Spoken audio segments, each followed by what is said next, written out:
லைவ்ல வந்து என்ன பண்ணிருக்குன்னு பாத்தீங்கன்னா செம்மையான ஒரு பஞ்சாயத்து வரப்போகுது அப்படின்னு தான் சொன்னோம். என்ன பஞ்சாயத்துன்னு பாக்குறதுக்கு நம்ம சேனல் புதுசா வந்து சப்ஸ்கிரைப் பண்ணுங்க. ஏன்னா நம்ம வீடியோ ஒரு 20 பேர் தான் பாக்குறாங்க.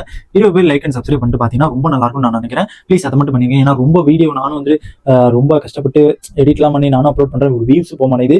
லைக் அண்ட் சப்ஸ்கிரைப் பண்ணிட்டு போட்டீங்கன்னா வந்து இன்னும் ஒரு வியூஸ் இன்னும் அதிகமா போகும்னு நான் நினைக்கிறேன். இப்போ என்ன நடக்குதுன்னு பாத்தீங்கன்னா லைவ்ல வந்து பயங்கரமான ஒரு பஞ்சாயத்து தான் போயிட்டு இருக்குது. என்னடா காலையில இருந்து வந்து பரபரப்பா போயிட்டு இருந்துச்சு, இப்போ ஒண்ணுமே இல்லை, ஒரு மண்ணுமே இல்லை அப்படிங்கிற மாதிரி எல்லாரும் பேசிட்டு இருக்காங்க. அதுக்கப்புறம் வந்து டிவில்ஸ்குள்ளே வந்து நிறைய சண்டை வருது.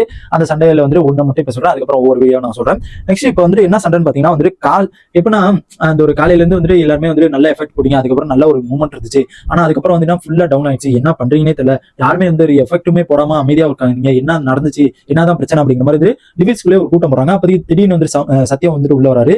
என்னதை வந்துட்டு யாரும் வந்துட்டு நான் வந்து கேம்ல டாஸ்கா பேசுறேன், நான் பர்சனலா வந்து பேசுறேன். என்னன்னு பாத்தீங்கன்னா வந்து யாருமே வந்து பர்சனலா எதுவுமே இருக்காங்க. ஷூவா இருந்தாலும் சரி, பேண்டா இருந்தாலும் சரி, அந்த மாதிரி வந்துட்டு யாருமே எடுக்காதீங்க. அதெல்லாம் வந்து என் பேண்ட்லாம் வந்து 14,000 ரூபாய் ரம்யா என் ஒய்ஃப் வாங்கி கொடுத்தாங்க. அதை வந்து கிழிச்சிட்டாங்க ராணுவ. அதை வந்து சொல்றாங்க. என்ன ராணுவ கிழிச்சு அப்படிங்கும் போது வந்து ஆமா அப்படிங்கிற மாதிரி சொல்றாங்க. சத்தியம் வந்து இனிமே வந்து அதெல்லாம் எதுவுமே பண்ணாதீங்க அப்படிங்கிற மாதிரி வந்து சொல்லிட்டு போயிடுறாங்க. இது வந்து ஆமா கிழிச்சு அப்படிங்கும் போது சவுந்தரக்கு பயங்கர கோவம். எனக்கு தெரிஞ்சு சவுந்தரம் வந்து இது கேட்கறது நியாயம். ஆனா சில நாட்களா பாத்தீங்கன்னா வந்து பயங்கரமா வந்து அவங்களுக்குள்ள வந்து கிளாஷ் நடக்கிறத வந்து பார்க்கும்போது அவங்க தேவையே இல்லாம மூக்கணும். இன்னைக்கே வந்து பல பிரச்சனைகள் வந்து காரணமே சவுந்தரா தான். தேவையில்லாம அவங்க மூக்க நுழைக்கிறதா இருக்கட்டும், தேவையில்லாம எதுக்கா இருந்தாலும் வரதா இருக்கட்டும், எதுக்கு தான் அவங்க வராங்கன்னே சுத்தமா எனக்கு புரியல. இந்த மாதிரி தான் எனக்கு தோணுச்சு. இந்த மாதிரி தான் வந்து பண்ணிட்டு இருக்கிறதுன்னு பார்க்க முடியுது.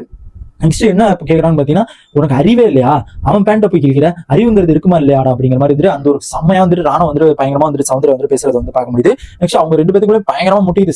நேத்து நைட்டே வந்து பயங்கரமான ஒரு ஜெஃப்ரி பேசிக்கிற போது இங்க பயங்கரமான ஒரு சண்டை வந்துட்டு இருந்துச்சு.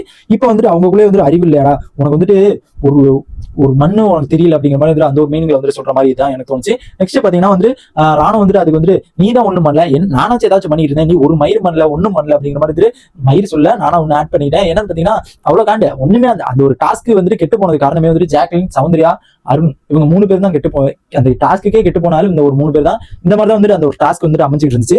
நெக்ஸ்ட் உனக்கு நீ தான் ஒண்ணும் பண்ணல, எங்களை சொல்றிய பத்தியா, ஏதாச்சும் செஞ்சுட்டு பண்ணி சொல்லியிருந்தா கூட பரவாயில்ல, நீயே ஒரு மண்ணு செய்யல, நாங்க எப்படி வந்துட்டு நீ எப்படி சொல்றது நான் ஏத்துக்க முடியும் அப்படிங்கிற மாதிரி வந்துட்டு சொல்றாங்க. இருந்தாலும் ராணுவ வந்துட்டு அந்த ஒரு பேண்ட் பர்சனலா பேண்ட் ஷூஸ் அதெல்லாம் எடுத்து கிழிக்கிறது அந்த இதெல்லாம் வந்துட்டு ஒழிச்சு வைக்கிறதுலாம் நிறைய இதுல நடந்துச்சு. இப்ப அந்த இதை வந்துட்டு கிழிக்கிறதோ அந்த மாதிரிலாம் வந்து பண்றது தப்பு தான் எனக்கு தோணுது. ஏன்னா எவ்வளவு ஒரு பேண்டே 14,000 வாங்கியிருக்காங்கன்னா அச்சோ எங்கடா போச்சு அப்படிங்கிற மாதிரி தோணுச்சு. அதுக்கப்புறம் வந்து நான் ஒன்று சொன்னல உனக்கு அறிவு இல்ல, மூளை வந்து வேலை செய்ய விடு, ஏன்னா மூளை வேலை செய்யாதனால வந்து பேண்ட் கிழிச்சிருக்கு அப்படிங்கிற மாதிரி வந்து ராணுவ வந்து பயங்கரமா பேசிட்டு இருந்தது பார்க்க.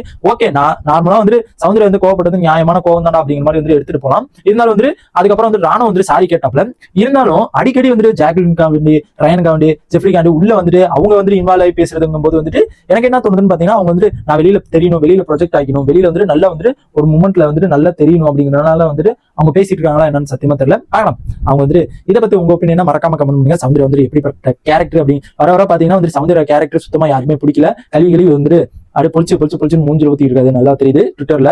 அண்ட் பார்க்கலாம் என்னதான் நடக்குது அப்படிங்கிறத வெயிட் பண்ணி பார்க்கலாம். இந்த மாதிரி பிக் பாஸோட எல்லா அப்டேட்ஸ் தெரிஞ்சுக்க நம்ம சேனலை சப்ஸ்கிரைப் பண்ணி சப்போர்ட் பண்ணுங்க. உங்க கருத்தை மறக்காம கமெண்ட் பண்ணுங்க.